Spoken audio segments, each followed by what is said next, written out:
I suspected my husband was cheating, so I decided to follow him on his fishing trip.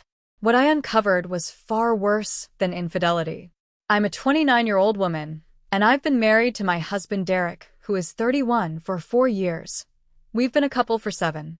I never imagined I would become one of those wives who doubts their husband's fidelity, but here I am. However, it turns out I was entirely mistaken about his secret, and now I'm at a loss for what to do. Let me rewind and provide all the details from the start, as the background is important. Derek and I met during our college years. He was pursuing a degree in finance while I was studying nursing. We experienced one of those fast-paced romances where you feel almost instantly that you've found your soulmate. He proposed after 2 years, we tied the knot a year later, and we've been together ever since. Our marriage appeared strong. We communicated well, enjoyed each other's company, and encouraged one another's careers. Or so I believed. About a year ago, Derek started participating in fishing trips. Now, Derek had never been particularly fond of fishing before. He had only gone a handful of times with his father when he was young. So when he came home one day and declared he was joining a fishing club with some colleagues from work, I was taken aback but remained supportive. He works in corporate finance, where the job can be stressful, so I thought having a hobby would be beneficial for him. Initially, the fishing trips occurred monthly. He would leave at 5 a.m. one Saturday each month and return around 6 p.m., looking worn out but genuinely happy. He would enthusiastically share stories about the fish they caught, or failed to catch, the men he went with, and his time on the water. He even brought home fish occasionally, which we prepared for dinner. Everything seemed above board. But then the frequency of the trips increased. They became bi-weekly, then weekly, and eventually he began going on Friday night trips, leaving after work and returning Saturday afternoon. He invested in high-end fishing equipment, rods, tackle boxes, a premium cooler, special clothing. We are financially stable, but it seemed extravagant for a pastime he had only just taken up. At first, I didn't give it much thought. People often become quite passionate about their hobbies, right? However, I started to notice additional concerning behaviors. After each fishing trip, he would rush to take a shower immediately upon his return. This occurred every single time. He would barely say hello to me before heading to the shower for an extended period and then place his clothes straight into the wash. When I inquired about this once, he explained that he wanted to avoid smelling like fish and lake water. That seemed reasonable to me. His phone usage also changed dramatically. He used to be quite open with his phone, leaving it out in the open without a passcode, no big deal. But now it had a passcode. When I questioned him, he mentioned that his company had enacted a new security policy for work phones. That sounded fair enough. But then he began taking his phone with him everywhere. To the bathroom, out to the mailbox, into the garage while he was organizing. He would receive texts at odd hours and immediately check them, sometimes stepping out of the room to reply. The tipping point occurred around 3 weeks ago. I returned home from my hospital shift. As an ER nurse, my hours can be unusual, at approximately 11 p.m. on a Thursday. Derek was meant to be at home, but the house was vacant. I texted him to ask his whereabouts. 20 minutes later, he replied, "Emergency fishing trip. Jim's dad has a cabin, and we got a last-minute invite. I'll be back tomorrow afternoon." An emergency fishing trip. On a Thursday night. That just didn't feel right to me. I attempted to dismiss the doubts, but they took hold. I began to consider all the typical signs of infidelity. The newfound attention to his appearance. He had begun dressing better, wearing cologne more often, and exercising regularly. The emotional disconnect. We once shared everything, but recently our conversations had felt shallow. The intimacy, while it hadn't diminished, there was a different quality to it. It felt less genuine. I acted like any suspicious wife would. I began to investigate. I examined our phone records online. Derek had been sending frequent texts to one particular number. A lot of texts. Multiple times each day, including during his supposed work hours or while on fishing trips. The messages were brief, often just a few words throughout the day. When I attempted to call the number from my phone, it went straight to voicemail with a generic greeting. I reviewed our credit card statements.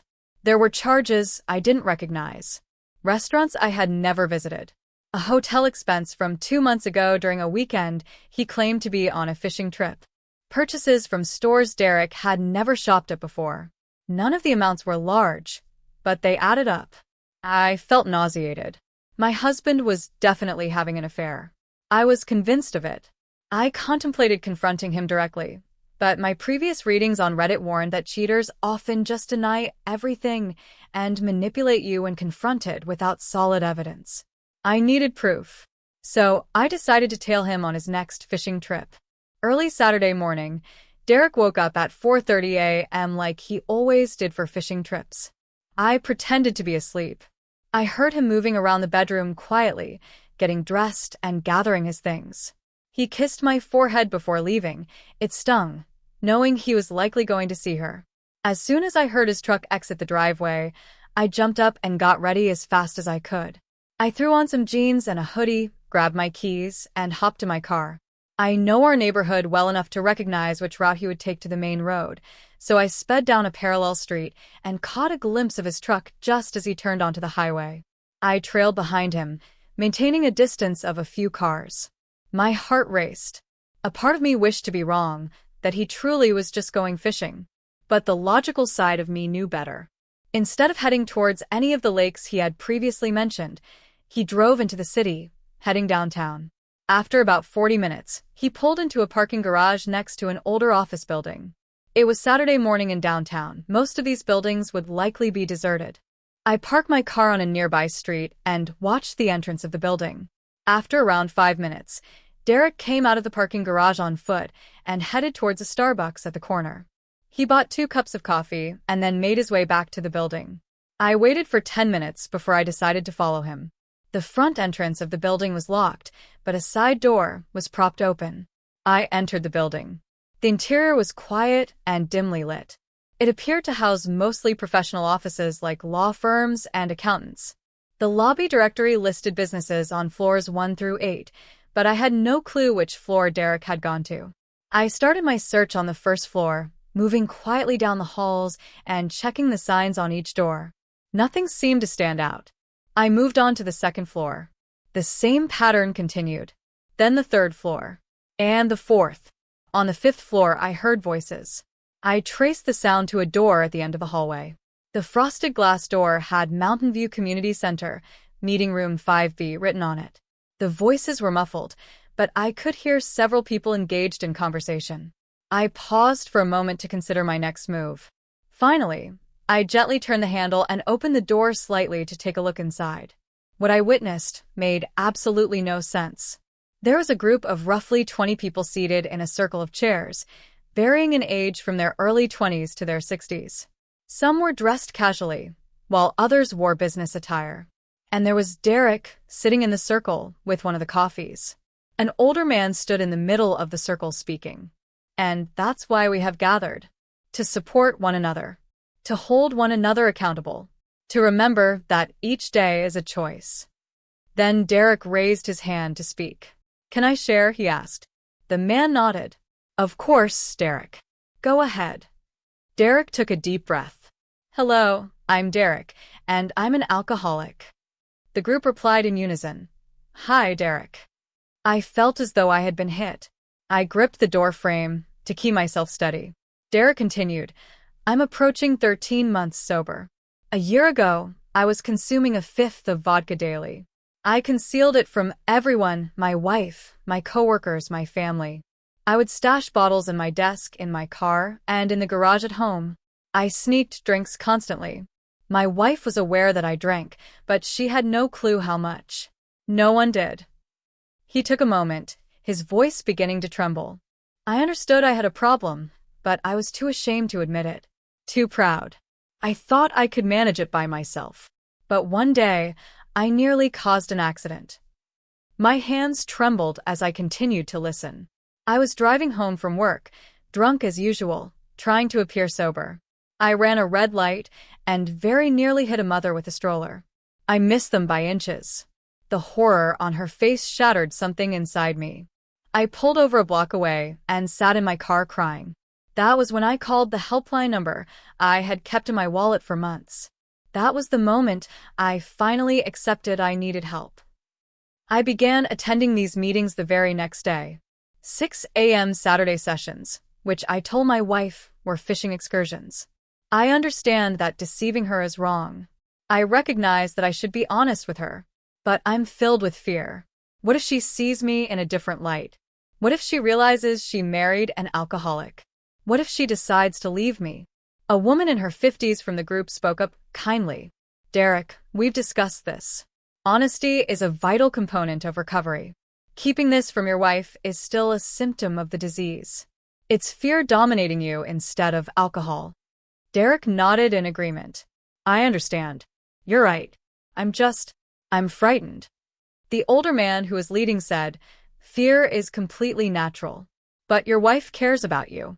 And you're putting in the effort. You're sober. You're transforming your life. Allow her the opportunity to support you. I couldn't bear to listen any longer. I quietly shut the door and hurried down the hallway, down the stairs, and out of the building. I reached my car and just sat there, attempting to comprehend what I had just overheard. My husband wasn't being unfaithful. He was in recovery from alcoholism, and I had no clue. I reflected on the past year, the fishing trips, AA meetings, the phone calls and messages, likely a sponsor and others in recovery. The unusual charges, coffee shops near meetings, perhaps dinner with sober friends afterward, the hotel charge most likely from when he claimed to be at a fishing cabin but was actually attending some kind of recovery retreat I had seen mentioned in one of his texts. The showers upon returning home, possibly just a routine he had formed, or perhaps he was at coffee shops where people smoked and he wanted to avoid smelling like cigarettes. The phone security, maybe he had AA meeting schedules, sponsor contact details, things he didn't want me to stumble upon inadvertently. I felt foolish. And at the same time, I felt pain. Why hadn't he confided in me? Why had he concealed this from me? But then I recalled what he had said in the meeting. He was scared. Scared of being judged. Scared of losing me. Scared of not being perceived the same way anymore.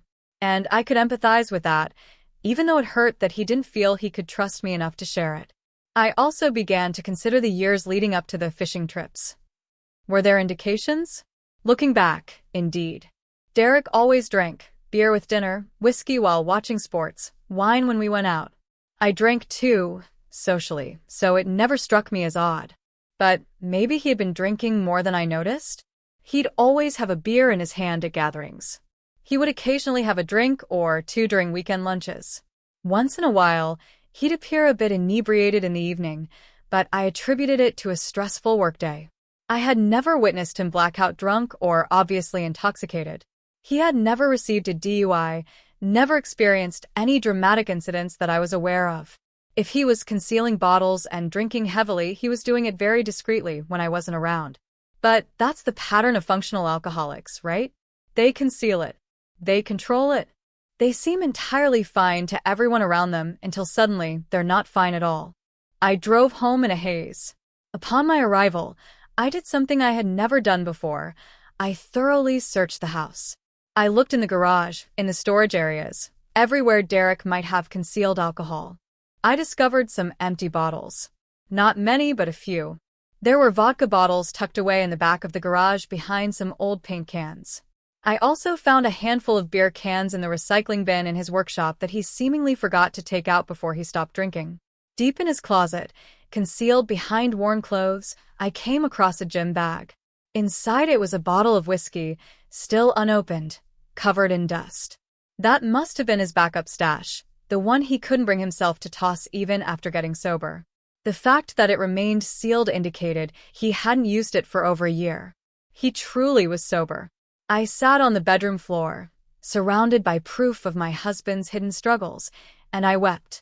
Not out of anger for his secrecy, but out of sorrow for his solitary suffering. Because he'd been waging this battle daily, while I remained entirely unaware. What kind of wife misses the signs of her husband's alcoholism? Then I recalled what he had said. He was skilled at concealing it. That's what he excelled at. Functional alcoholics can disguise their addiction for years, even from those closest to them. Derek arrived home around 2 p.m., just as he always did after fishing. He looked worn out but serene. He smiled when he noticed me. "Hey babe," he greeted. "How was your morning?" I stared at him. This man I adored, who had been bearing such a heavy secret, and made a choice. "It was good," I replied. "How was fishing?" He hesitated briefly. "It was good. Didn't catch anything, but it was nice to be out there." "Derek," I said cautiously, "can we talk?" His expression shifted. "About what?" "I need to share something, and I need you not to get upset." He settled on the couch, his worry evident. "Okay. I followed you this morning," I confessed. I thought you were cheating. All the indicators were there, the outings, the secrecy with your phone, the strange charges on the credit cards.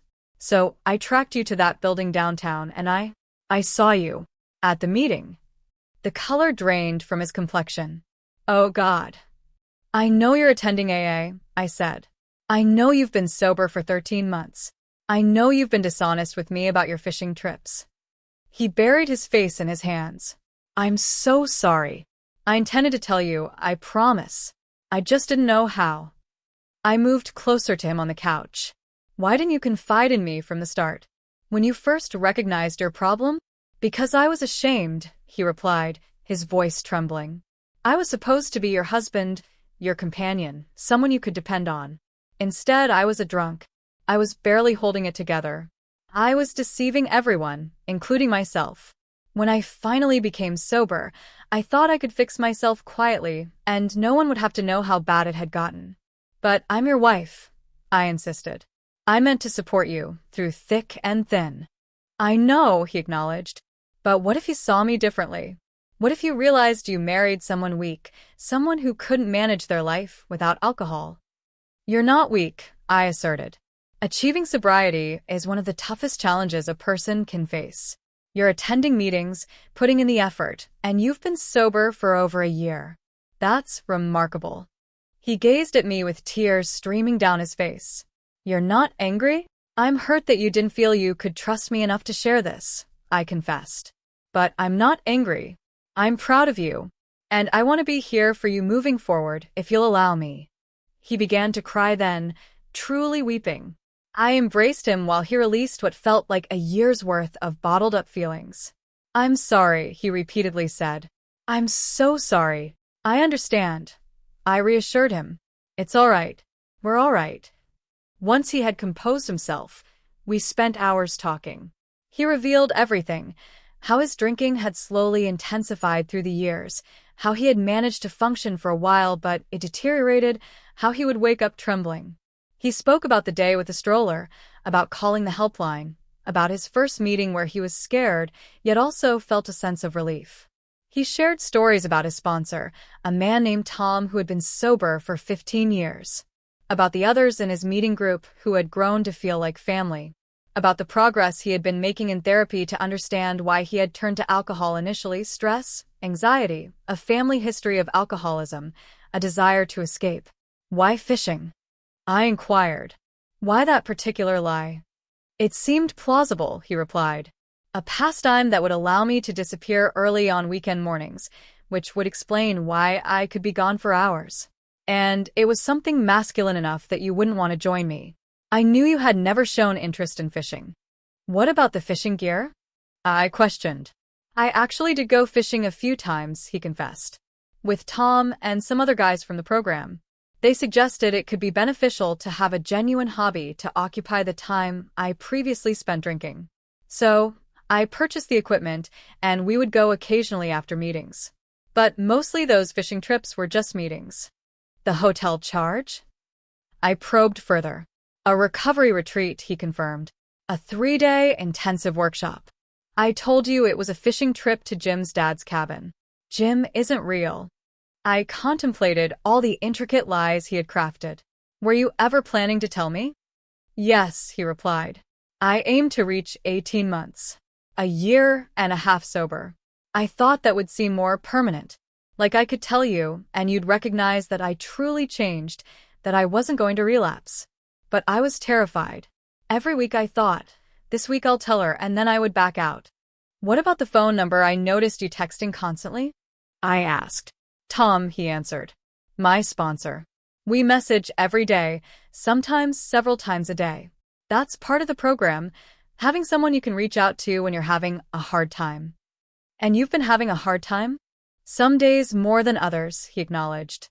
The first 6 months were incredibly tough. I would have cravings nonstop.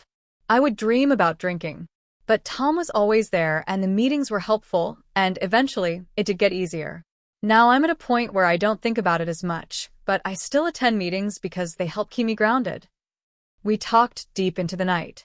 He showed me his AA chip, the coin given to mark sobriety milestones. He had his 1-year chip in his wallet. He displayed texts from Tom. He demonstrated the app he used to keep track of his sober days, 396 days at that moment.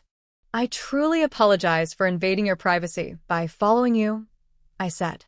I honestly thought you were being unfaithful. I understand why you felt that way, he replied. I was behaving like I was unfaithful. Sneaking around, lying, being secretive. I get why you assumed that. Are you still planning to attend the meetings? I inquired. Yes, he affirmed. I need to. It's essential for maintaining my sobriety. Is that acceptable? Absolutely, it's acceptable, I responded. But could we stop referring to them as fishing trips? Can you just be truthful about where you're headed? Yes, he replied, appearing relieved. Oh yes. I'm so exhausted from lying to you. That was 2 weeks ago. Since then, our relationship has changed for the better. Derek now openly attends his meetings. He goes on Saturday mornings, Tuesday evenings, and occasionally Thursday afternoons. No more fishing trips. In the past 2 weeks, I've learned a great deal about Alcoholics Anonymous and the recovery process. I attended an Al-Anon meeting, a support group for families of alcoholics, and found it very helpful. I listened to other spouses and partners share their stories, and it became clear how common this situation is. Many people are living with addicts who are either in recovery and active addiction or in denial. Derek and I have also started couples counseling. His therapist suggested it to help us navigate trust issues and teach me how to support him without enabling him. I've discovered things like not keeping alcohol in the house. I disposed of all our wine and beer, not pressuring him to attend events centered around drinking, and realizing that recovery is a continuous journey where he'll always be in recovery rather than cured. I've also learned about the possibility of relapse. The therapist emphasized that relapse can always happen, especially during stressful periods. She shared warning signs to look for: changes in mood, isolation, defensiveness, missing meetings. She also made it clear that if Derek does relapse, it doesn't signify failure. It indicates his humanity, and we address it together and start anew. Derek has been incredible throughout this process. He has patiently answered every question I've asked, no matter how tough. He introduced me to Tom, his sponsor, who is a genuinely good person. He invited me to join him at an open AA meeting. Some meetings are closed, restricted to alcoholics, while others are open. Family members can attend. I attended last Saturday, and it was profoundly moving to listen to people's stories and observe the support network Derek has established. The most challenging aspect has been facing my own guilt. How did I not realize my husband was drinking so excessively? How did I overlook the signs? Derek continues to assure me that it isn't my fault, that he was actively concealing it, and that functional alcoholics are labeled functional for a reason. They manage well enough that others don't see a problem. Yet I can't help but wonder, were there instances where if I had been more attentive, more engaged, I could have assisted him earlier? Could I have stopped things from escalating to this extent? The therapist tells me that such thinking isn't beneficial. She reminds me that I can't alter the past and that being hard on myself won't aid Derek's recovery. She's likely right, but it's challenging to avoid those thoughts. On a brighter note, gaining insight into what Derek has been experiencing has actually strengthened our bond. We're talking more openly than we have in years and spending meaningful time together, genuine moments, rather than just coexisting in the same space. We're reconnecting with the reasons we fell in love originally. Derek appears to be more at ease now that the secret is no longer hidden. He shared that he didn't realize how much the deceit burdened him until he no longer had to maintain it. He is more present, more involved, more like the person I married. We've also engaged in some tough discussions about what lies ahead for us. We've always intended to have children, but now we're approaching the topic with more caution. Derek is concerned about the potential for hereditary addiction, as well as his ability to be a good father while ensuring his recovery. These conversations are weighty, but I appreciate that we are having them. Last night, Derek did something that moved me deeply. He asked if I would join him at his Saturday morning meeting, not merely as a visitor, but to share our story. He wanted to express to the group that I was now aware, and he wished to thank them for their support throughout the past year. He also wanted to publicly dedicate himself to being honest with me moving forward. So this Saturday, we attended together. The reception from everyone was incredibly warm and encouraging. Derek spoke about my discovery, how frightened he had been, and how relieved he felt to not be deceiving anyone any longer. People applauded and congratulated him. Several individuals approached me afterward to thank me for my support and told me how fortunate we were to have one another. One woman took me aside and shared that her husband had left her upon learning of her alcoholism. She mentioned that seeing Derek and me working through our challenges provided her with hope for her future relationships. That truly touched me. That's my tale. I believe my husband was being unfaithful, but he was really focusing on recovering from alcoholism. While it wasn't the infidelity I feared, it was still a form of betrayal, a breach of trust through deception and concealment. However, unlike infidelity, this is something we can overcome together. In a strange way, this situation has fortified our bond. If you're reading this and facing addiction, please seek help. There's nothing shameful about it. Derek attends meetings populated by accomplished, compassionate individuals who are dealing with an illness. Recovery is achievable, and if you suspect your partner is keeping something from you, have a conversation with them. Avoid spying and jumping to conclusions. Allow them the opportunity to be truthful. I'm glad I eventually learned the reality, but I wish I had simply asked Derek directly rather than playing detective. Life can be chaotic and intricate, and those we care about may harbor secrets they fear to reveal. Sometimes those secrets are worth confronting. Often, the most challenging thing for someone to disclose is exactly what you need to hear. Derek just celebrated 400 days of sobriety yesterday. I am incredibly proud of him. I'm thankful that what I thought would ruin our marriage has actually strengthened it. I appreciate your time in reading this. If anyone finds themselves in a similar position, whether as the recovering individual or the partner discovering the truth, know that you are not alone. There is support available. There is hope. Improvements are possible. Summary. I suspected my husband of infidelity due to his questionable actions and lies about fishing trips. I followed him and discovered he was actually going to AA meetings. He had been concealing his alcoholism and recovery from me for over a year due to shame and fear. We are addressing it in therapy, and our marriage has grown stronger as a result. He is now over 400 days sober, and I couldn't be prouder.